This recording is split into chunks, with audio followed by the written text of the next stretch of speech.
You save the Mickey noise for your coworkers. That annoys me. Do it. Gonna get started? I guess I'm gonna get started. I was gonna try to not have to edit this. Okay. Welcome to Movie Painter Pleasure Podcast, the show that talks about movies because I've had a really long day and I can't think of a funny opening. Hi, I'm your co-host, Melanie Gibson, and for our Batman spoiler-free review, I have a shotgun seltzer ranch water thing. I don't really care. It's Tuesday in a week where it feels like it should already be Friday. We were hiding from a tornado on Monday, and then Tuesday I've had a really long day, so I'm gonna take a little guzzle of this drink. It tastes like... It tastes like the kind of sparkling water you'd get from, like, the dollar store, and really lemony. I don't know. That doesn't sound like a good thing. I stole this out of my parents' refrigerator when I was visiting, so this was free. Thief. Batman would not be happy with you. It tastes like that water also if you put a Hall's lemon cough drop in it. Because that's a thing. That's a thing, I guess. That's what this tastes like. It's not bad, but it's also not great. I wouldn't go out and buy it. So thanks, Mom, for buying this ranch water. What are we talking about, AJ Wall? Batman. The Batman. The Batman. The Batman, the new movie with Robert Pattinson. Yeah, not the TV show from when I was a kid. Or the TV show from the 60s when our dads were kids. God. No, definitely not that. I feel like if Adam West Batman watched this movie, he would, like, cry. Why? Because he's like, this is what they think I am? What, emo? And violent and... I think he'd be okay with it. I think Adam West was in on the joke. Well, I meant more of the Batman from that series than whatever. Okay. Anyway. So guess what we're talking about? We're talking about Batman. All things Batman. Before we start, follow the cult of the algorithm and comment your favorite thing about this movie if you've seen it, or what you want to watch it for most if you haven't. Something. I wanted to watch it because I am a Batman fan, and we are from a DC family through and through. I grew up with a brother, and we were very much a Spider-Man, well, yeah, a little bit of Spider-Man. He's Marvel. Superman and Batman household. So much so that when my niece was born in 2020, my very first gift to her was a Batman doll, and that is still her favorite toy. I don't have to do anything Antly for the rest of her life. I'll forgive that for the Superman thing. I hate Superman. I like Superman. He sucks. Well, Superman's not in the Batman. True. So, spoiler-free review for once. We usually talk about everything, and we're not going to do that this time. No. So... I'm drinking my drink. Say something about Batman. I guess verdict immediately. I think it's very good. I don't think it's the best Batman movie ever. Okay. Which a lot of people think. Hold that thought. And yeah, in the comments or on our Instagram Movie Painter podcast, tell us what Painter Pleasure podcast. You guys, I have worked this has been a day. Seriously. Tell us what your favorite Batman movie is that can include animated movies as well. Oh, yeah. I didn't even think about anime movies. You've seen more of those than I have. Yeah, that opens up a whole other scope. Yeah, okay, so let's talk about the Batman. So the Batman stars Robert Pattinson, among other people. I didn't do I'm not a good movie reviewer that I don't have the director's name, Mike Reeves, I think. It came out in 2022. Colin Farrell. Let's hold off on that. But Colin Farrell is the best character in this movie. Zoe Kravitz is Selena Kyle, Catwoman. I thought she was very good, too. Very good. Andy Serkis is Alfred.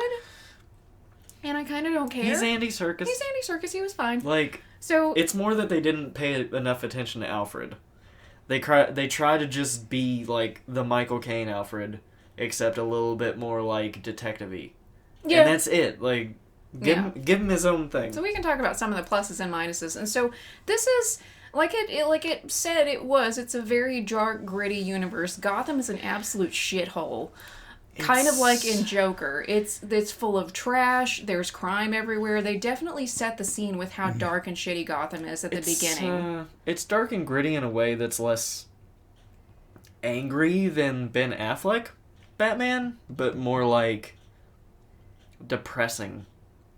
Yes, you can feel Bruce Wayne holding the weight of the world on his shoulders, and we find out that he's fairly new to being Batman. So he's a pretty young Bruce Wayne in this. He's been working on his what he calls his Gotham project for the last 2 years, and he feels like though he's making some progress. He says he's vengeance. He feels like that there's sure tons of criminals, but they're all kind of looking over their shoulder. They're afraid that at any moment the Batman could pop out. I feel like they were going with, like, he definitely can tell he's made an impact, but he doesn't know why crime isn't going down. And I like that. They definitely know about me, but why? Why won't crime go down? I really like that because I think about I remember seeing the Michael Keaton Batman back in the 90s, and that was a huge deal, or around 1990, 1991. But it was very staged. It was very majestic whenever Batman would show up. Same with the Christian Bale movies, is that, all is well, Batman is here. And in this one, you very much get the sense, like, yeah, he's doing some good, kind of, but it still really sucks. There's crime everywhere. He's kind of fighting violence with violence, so... Maybe don't beat up petty criminals that are trying to survive in this shitty town that you refuse to help. Yeah, just kind of thinking maybe Bruce Wayne, you could fund some infrastructure and jobs and education, but no, that might be a little too difficult. That's my beef with Bruce Wayne and everything. So it's dark and gritty, and it's not like the annoying dark and gritty like the other DC live action movies where it's kind of getting tired and boring. And those feel very comic booky. This one felt like a graphic novel. It didn't feel like a comic book. Huh. Interesting distinction. This doesn't feel like it's just for the sake of being dark and meh. It just felt like it was part of the story. Like...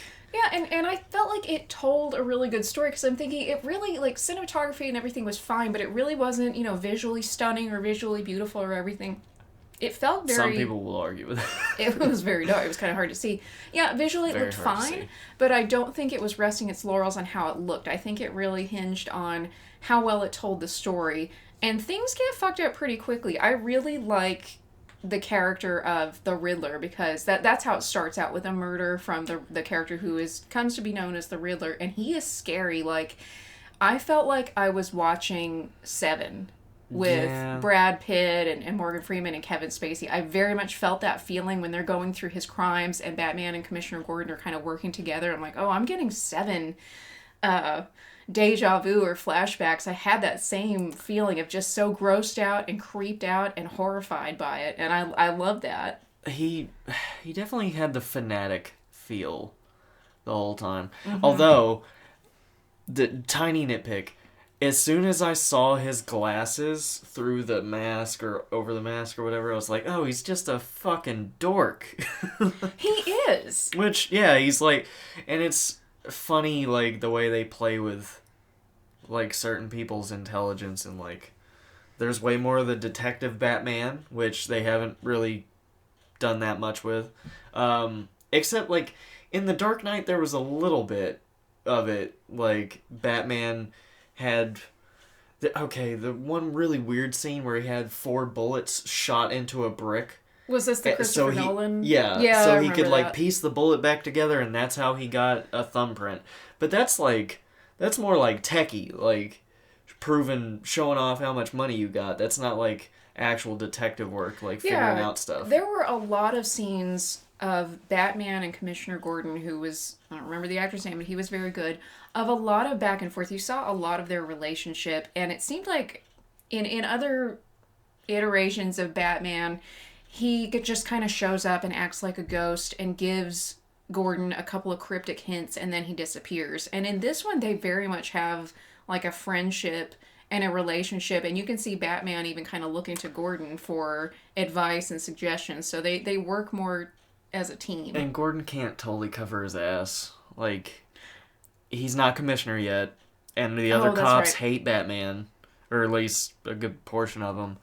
It's not the Christopher Nolan version where he basically, like, is running the show and he can call up Batman whenever the fuck he wants. Nobody says anything.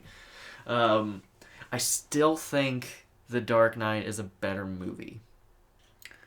The Dark Knight, and the Dark Knight is the one with the Joker, right? Yeah. I think that's probably my favorite Batman movie of all time. It's okay. So Robert Pattinson was good. He was very good. As far as like who physically I would picture as Batman and Bruce Wayne, I would go with Christian Bale. But he's not as interesting as Batman or Bruce Wayne. No. As Robert Pattinson Robert is. Pattinson convinced me because I like Robert Pattinson. I've seen him in some strange things. I like the weirdness that he's done since Twilight. And so he's really proven himself as an actor, but I just wasn't sure. I'm like, what kind of Batman are you going to be? But he convinced me. That's what I like about this movie is it's saying, okay, this is our world building. You just have to accept it. So you just get in, like, it's a different Jim Gordon, it's a different Batman, different Alfred, but I kind of don't give a shit about this Alfred. So with Alfred, that's kind of a downside, is they don't do much with the Alfred character, and I just don't give a shit. Something even bad happens to him, and I'm like, meh. Yeah. And it has nothing to do with Andy Serkis. He's fine, he's a good actor. They didn't write him to be especially noticeable. No, he felt like an afterthought, like, well, we gotta have Alfred. Okay, so the different Alfreds. Michael Caine is the awesome, like, moral compass Alfred, which... But he also, there's some tough love, too. Like, he tells Bruce he doesn't want to watch him kill himself. He does it a little bit too much sometimes in those movies. Like, he always has a monologue ready for him. But it's Michael Caine. You just have to listen to Michael Caine sounding like Michael Caine. Sometimes your dad figure has that. Like, whatever. Then there was... I know there's the old Alfred, but I don't care. He was like the butler in the TV Keaton, show. In Michael Keaton. Yeah, he was just there. He was just an old man. He is the butler. That's it. There's Ben Affleck's what's his name? Was it Jeremy Irons? Jeremy Irons. He was the sexy Alfred. He was funny, and he gave okay, this is a weird thing. You know how in The Little Mermaid. Yes. Okay, you have to explain. The prince character has this like old simpering. I don't know if he's like a grandfather or an uncle or he's a butler or something. He's some sort of servant, but he seems like he could be also a distant relation, and he's always pushing the prince like, "Oh, get married and have children." And I'm just like, this old queen just wants grandkids. That was Jeremy Irons. Like, he just wanted some grandchildren. He just wanted, Bruce, please, just, you're getting a little older. You don't have all the time in the world. Just quit this Batman nonsense and give me grandkids. That's Jeremy Irons. Yeah, Andy Serkis seemed like he was like, I'm gonna sift through papers and beat the shit out of people. Yeah, he was, like, he's cool. It seemed like a little bit like the Gotham one, which I haven't seen much of. As in the TV show? Yeah, which I haven't seen much of Gotham, but, like, I did get the sense, like, he's the badass, he beats the shit out of people, he teaches Bruce how to fight, yes, sorta. He did say, like, twice in the movie, I taught you how to fight, but I don't know if I was the best father figure, that type of thing. Yeah, and he's also sort of a detective. He does, like, the deciphering work and stuff, so that's, which is cool, like, in a lot of the animated stuff, you'll see... While Batman's out, Alfred's doing stuff. Yeah, or he's talking to him on the computer through the Batmobile and everything. So let's talk about some of the other characters. So we get introduced to the Riddler in a pretty gruesome way, a very gruesome death. So I kind of feel like it's a combination of Saw, because this character has some twisted morality, and Seven, which that villain also did as well. It also... I didn't... Like, you can't do it without doing it this way, so it's not really the movie's fault. But it felt like derivative in a couple of ways of the Joker from The Dark Knight. Okay, whenever explain. He would send in, like, his handheld video recordings and be talking to Batman and whoever's, like, he's torturing in front of the camera. Things like that. And, like, you can't get away from that, though, so I don't want to hold it against it. It's just as soon as he was doing a handheld, like, recording, I was like, okay, now my brain's gonna have to comparison this to the Joker. I thought about it, but I felt like the Riddler still kind of stood on his own as a character, although his riddles were really easy to solve, and I'm not good at riddles at all. Like, if I were Harry Potter, I would have died. If the Sphinx, speaking of Robert Pattinson, I'm thinking of Harry Potter and the Goblet of Fire when he talks to the Sphinx. Some of them, I would have died because I'm stupid and I don't do riddles. Like the first one, I was like, okay, yeah, that makes sense. But in this movie, I was like, oh yeah, it's totally this. There was a couple where I was like, I don't know if I do get it. Like, but maybe I'm just dumb at those things. You know who the Riddler should hang out with? Blame the Mono. Oh God. Somehow I have to bring up the Dark Tower. That's a weird crossover. Yeah. Anyway, I won't explain all of that. That'll if you be want, a lot. Yeah, just if you know the Dark Tower, you know what I'm talking about. If you don't, look up Blaine the Mono from the Stephen King Dark Tower series as one of the craziest, most interesting villains of all time. Anyway, so the Riddler gives his clues. So he kind of wants to be caught. He has a message. And so Batman has started to discover these murders are connected, obviously. And there's a path to find out who a certain person is. I don't want to give away why. But they're kind of figuring out how all these people are connected. And in that, he goes to the Iceberg Lounge. Yeah. Yes, well, and there's some funny moments with that. I missed that part. Yeah, that's the party within the party or whatever. The club within the club. Can we talk about the best character in this movie? Yes. Yes, okay. Like, partway through, I heard you say, I love him. The Penguin is so good. He's so like good. I love him. He's the perfect real-life version of the Penguin. Like, everything about him. He's sort of smarmy. He's like, I'm just a businessman, and it's not my business what business is going on inside my business. Like, this whole... And he was apparently, like, specifically based off of the Corleone Godfather and... who else did you say? Our favorite, the Fat Man? His makeup was based off of John Cazale, who played Fredo in the Godfather series, Sidney Greenstreet, who was the Fat Man in the Maltese Falcon. Watch that, that's and fun. There was one other person, and I can't remember, but it was Colin Farrell. And even when they were playing the credits, Bob I'm like, Hoskins. I know, yeah, Bob Hoskins. That was one of the other inspirations. If you look at him, you're like, yeah, I did not know that was Colin Farrell. I have never seen somebody disappear into makeup as much. Like, even if you looked at his eyes, you still can't see Colin Farrell in there. And it doesn't sound like him And he either. was awesome. Like, he did kind of a New York gangster accent, and he had these gold teeth. He had a big scar on his face. He was funny. And HBO is doing a limited spin-off series of The Penguin, and I am here for that. I love The Penguin. And he, Now, we have to give credit, though. Danny DeVito was the most disgusting version of the Penguin I've ever seen. He was basically in training to be Frank Reynolds. So, some versions of the Penguin I've seen, and it's usually animated, because that's where he always pops up, is the animated stuff. Some versions, I don't take him seriously as a threat at all. Well, and what I liked about this one is he didn't do, like, the wham, making stupid. Like, he didn't make bird noises. He looked like the Penguin, but he looked like a normal person. He was just kind of a dumpy guy with a pointy nose. He looked like a real person. He didn't make penguin sounds. He didn't make a bunch of bird puns. He wasn't like this, and he wasn't like 4.5 feet tall. So no, he was just a dumpy guy with a scarred face. A lot of the animated stuff, teeth. He's short and he's hunched like this, and he just has his one gun. And I'm like, how are you beating Batman with a single trick umbrella gun? Like, no. I don't take it seriously. And also, he's kind of not like a big character. Penguin is almost more like a code name. Yeah. Or like a distinction. He's not like going up against Batman. He introduces himself as Oswald Cobblepot to Batman. He even shakes his hand. So he comes up every once in a while. I think I read somewhere he only had 5 or 6 scenes, but he steals it. Oh yeah, absolutely. He's the best. We also character. Meet Zoe Kravitz as Selena Kyle, who is basically Catwoman, and I like what they do with her character too, because they never call her Catwoman. She makes kind of a joke at the end about the bat and the cat. Her little hood, ski mask that she wears almost looks like it has ears, but not quite. Yeah. She drinks milk once. She has cats. There's no, She doesn't purr. She doesn't make cat puns. There are no puns in this movie. There's no power or anything of any kind. Like, I don't think Catwoman is meant to have powers anyway, but... She can fight and she can do gymnastics.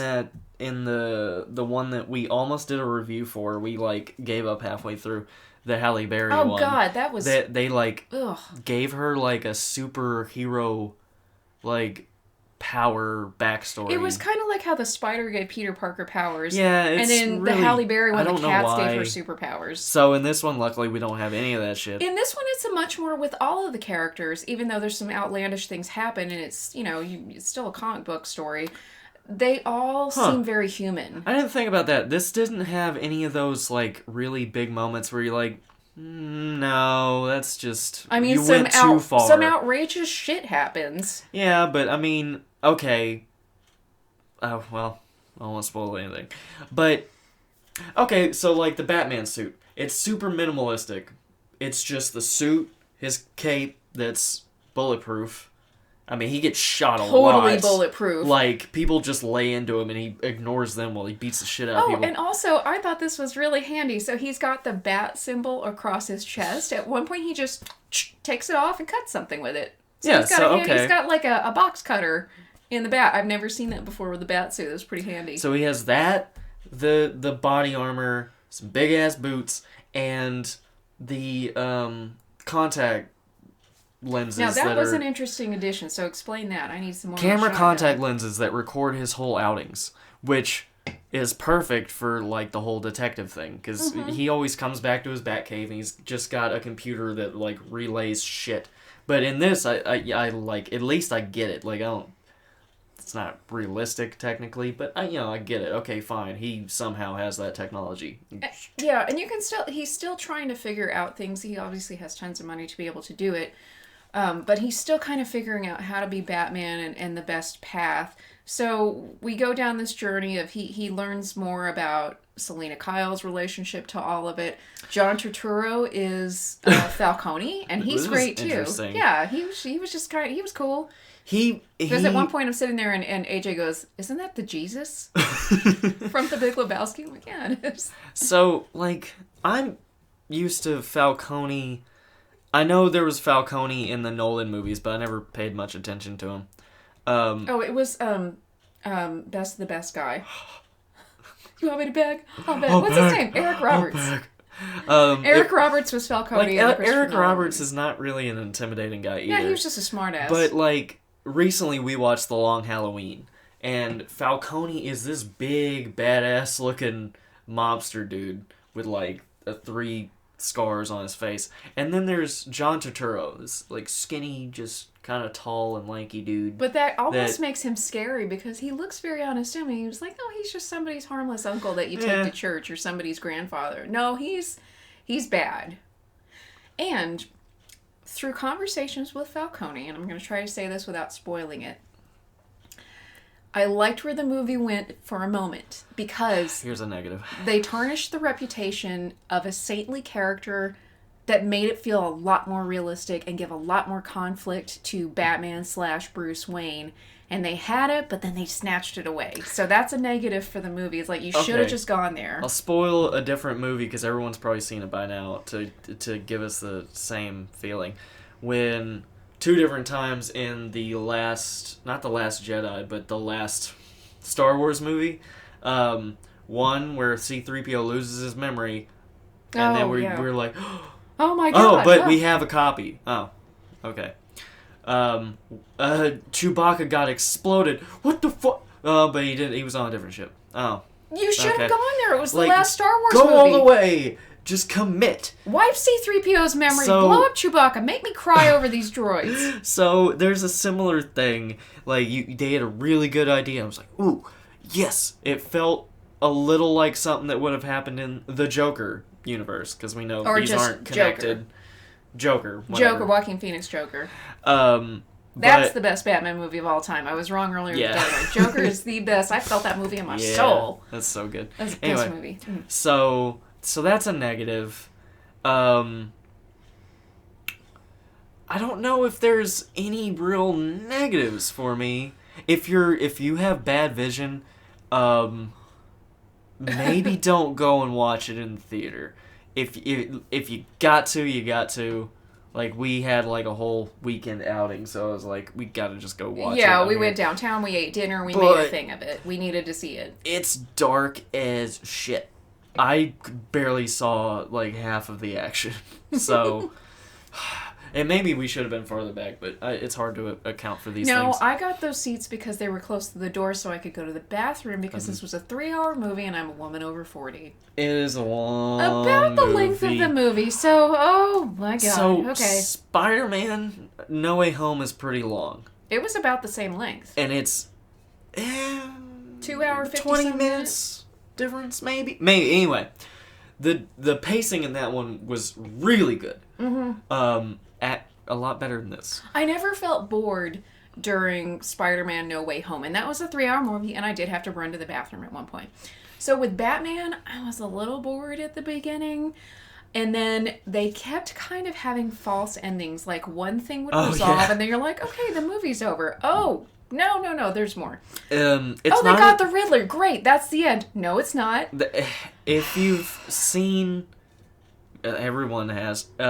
If you recall the endings at during the last Lord of the Rings movie, where it just seems like, okay, we're done. No, okay. There's more. Okay. It's not as bad as that, but it's pretty close. I hate Lord of the Rings, so I don't know. I don't think I've seen the end of that movie. Whatever. But so that was a weird thing. Everything else is cool. Okay, there's a little thing with like hint, maybe. Joker, hint. Maybe. I don't think that was even necessary. I didn't need it. I didn't. One, playing the Joker, if this gets a sequel, playing the Joker for the second movie is like a big risk, because he's like the best villain usually. He really is. I mean, and you want. I know that Nolan did that, but guess what? The second movie was the best movie of the trilogy. It really was. I don't even like Batman Begins. If they're only doing 2 movies, okay, go ahead. But I didn't like, once I found out who the guy was, which it's hard to tell. I'm not loving it. Well, we thought that he was in shadow and kind of unnamed because they may still just be playing with the idea. Yeah, it may be like a distraction, or they might just decide that's a placeholder. I thought it was not just a lot of things. I really thought it was just a little bit of fan service. Like in Gotham, I think there are 3 different fake outs for who the Joker really is, so it might be like that. Oh, like in the show? Yeah. Okay. So something about the Riddler that made me uncomfortable in kind of a good way is that he is a homegrown terrorist that is very similar to what we have seen as of late, and they multiply online. Yeah. So I could see he was he did some crazy stuff. Like, the stuff that happens to Gotham at the end is, you're almost like, oh my god, they're never going to come back from this. But I felt like he was a more realistic representation of maybe the disenfranchised, certain people on the fringe in this country. Yeah. His... white terrorist, basically. Yeah, I think his motivation could have been a little bit better, or a little bit better done. But that was also something, too, is that where they would kind of... it was almost too binary on the morality of the movie, is that I kind of agreed with the Riddler on needing to point out corruption, because Gotham is just disgustingly corrupt, and he was pointing out some bad people. But Batman is just like, no, you're absolutely bad, and I'm gonna be the beacon of hope. I'm gonna be the antithesis. And it's like, can you not? Maybe he went about it the wrong way. He murdered a lot of people, but he was also pointing out something that was true about the city. Like, okay, this other character who had a tarnished reputation, they could be a good person and have done some really dumb and bad things. Gotham could be a city that has some promise, and it could also be full of a lot of corrupt people. And I feel like they just kind of threw that away. Like, well, the Riddler's completely bad, so we're just going to throw away all of his motivation. I meant more of... There's that, but I meant more of, like, how he grew up and everything that kind of made him feel this way, that he had to do all these things. Okay, talk more about that. I'm going to I don't want to say it, because it's kind of like how he ties himself to the Batman in his mind. You can't give that away. So, but... he feels like he has a connection with Batman, whether it be good or bad. Mm-hmm. But I just feel like they could have done a little more with that than just let us know about it. I did like that he figured out the Batman secret. I feel like Bruce Wayne as the Batman is like the worst kept secret in Gotham, because I feel like Catwoman figured it out too. Like bitch, stay with him, he's rich. But they play with it. Like, they don't really... You think you know who knows what they know, but they never commit all the way to who knows what. No. I did like there's one really good moment from Catwoman, where she's talking to Bruce. It's Bruce, but he's Batman, and he said something. He's like basically like shaming her for something, and she's like, "Well, I can tell you grew up rich." Yes, like, she talks about, let's take down these white privileged CEOs. I'm like, yes, okay. And not even just that, but the specific scenario she was talking about where he was kind of giving her the whole, like, well, you just say no. You just don't do crime. Like, you never had to survive. Yeah, you never did you have a bad lot in life? It's terrible to see your parents killed, but you also weren't poor and desperate. I'm going to use this as a self-plug. Not that I've written it yet. I've started it like way back. I need to get back to it. I'm going eventually to I'm going to write a whole novel of what I think the best version of the Bruce Wayne Batman story would be. Because I kind of think Batman's a really, really terrible superhero. He's very cool. He's flawed, though. He's very cool. I will always watch him. But as far as actually being a hero, he is awful. He's also always... Okay, it's because of Bruce Wayne. In the animated DC movies, he's a fucking douche. He does all this stuff to take down the Justice League. This is in the animated stuff. He's like, well, I just have to protect... He acts like he's the world's police. I kind of like he's that, very though. Moralistic, and he's like, well, I just don't trust any of you. I'm like, fuck you, Batman. You're just jealous that you don't have superpowers. If any of you went bad, you know how bad it would be? What if you went bad, Batman? He'd just be a rich Republican. They do enough damage. Yeah.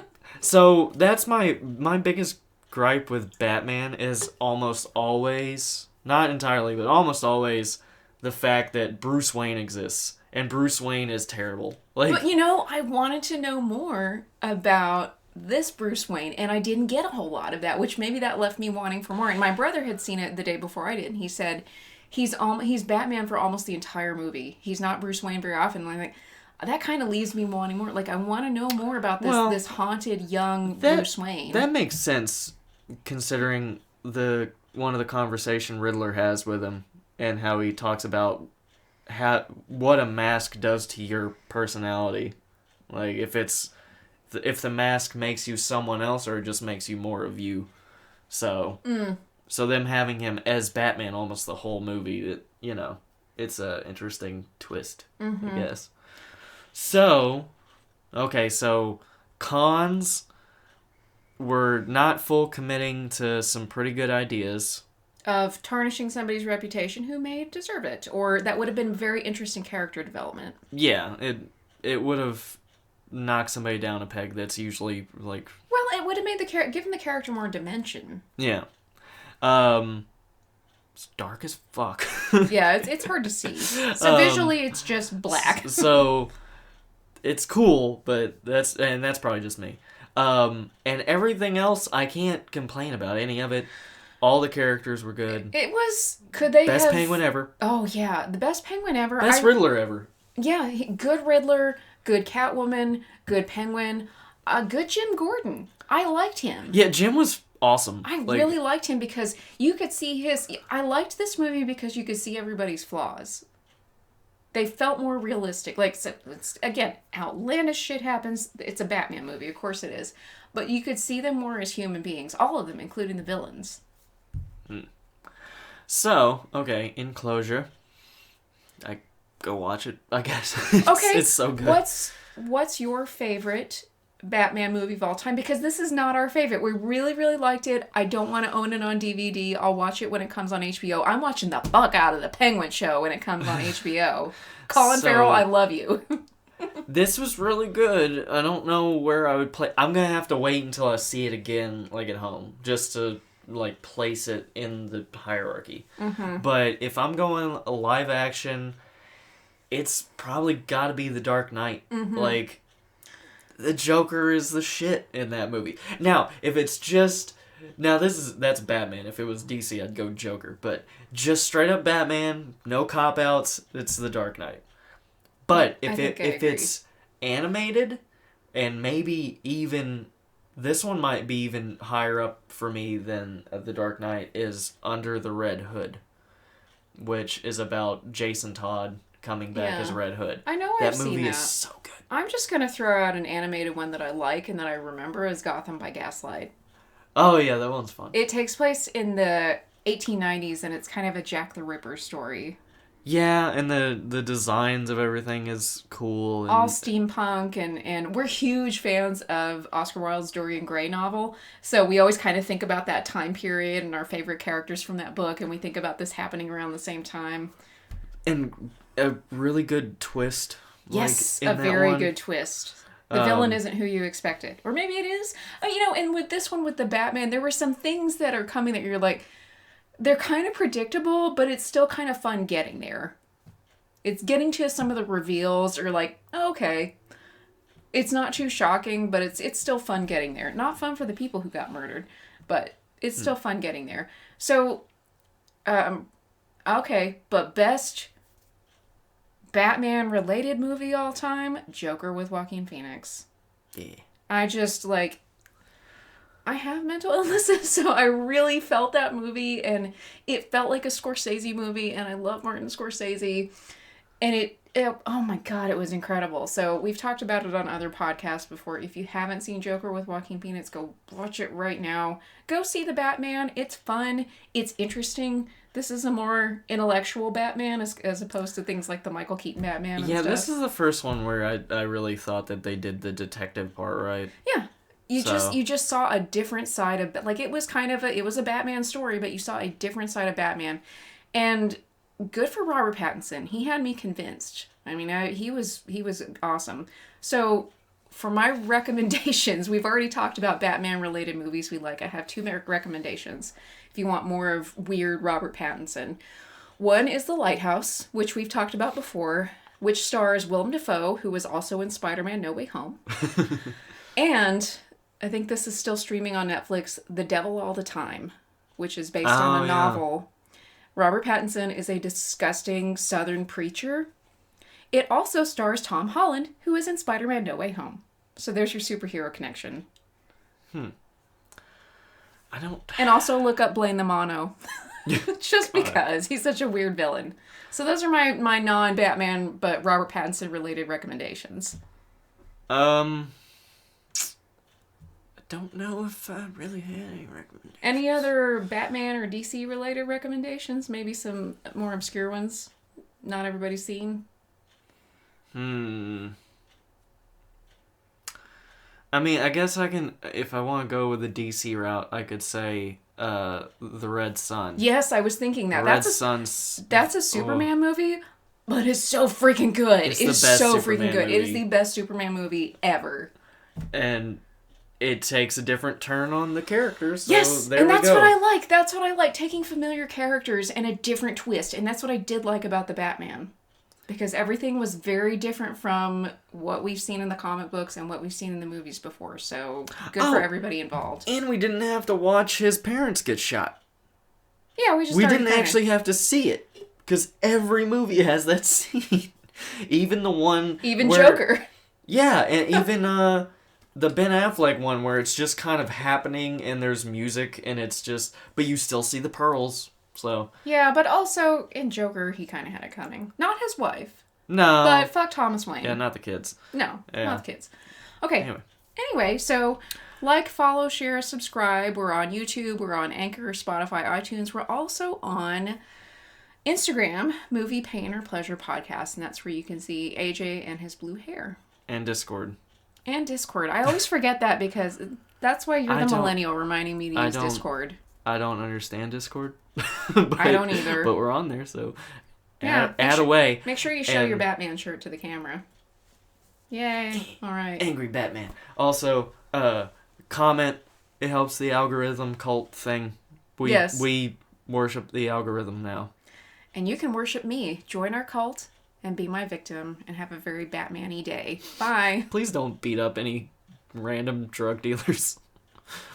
That's what Batman would do. Yeah, just fund education and housing and jobs. That's what you should do, Bruce Wayne. Be better. Be better, Bruce Wayne. Be better.